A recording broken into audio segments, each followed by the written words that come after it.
She told me that you threatened her with a knife. Yeah, I raped her. What was going on in your mind at the time when you were doing this? You give me the sex, then I will be satisfied.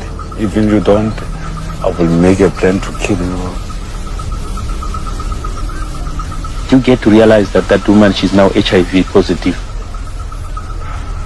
Yes.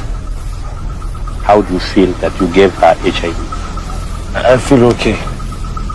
How many men have you taken them by force and slept with them? Maybe 21, 24. 21, 24? Yes. After all these 24 of them that you have mentioned, that you raped them, did you use protection? No, I didn't use their protections. Do you think you have infected them with HIV? They know I'm HIV, so I want to spread that HIV. Do you feel good within yourself that you are spreading it to other people?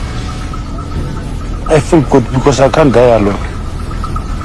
That's why you're spreading, and it makes you feel good. Yes. Yes. Hey, it's scary, man. You make me feel very scared. I can't stay 3 days without sex. Why not? I'm powerful. You are powerful. Yeah, powerful. Powerful guy. Even like now, when you talk like, we're talking like now, I feel human like now. Can't you control your feelings? When I feel you have calves, you nice, like the way I want, I will make a plan to get you. That's horrible, man. That's very horrible. That's very horrible.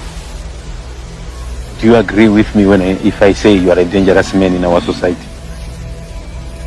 They're scaring me. They know can I take action anytime.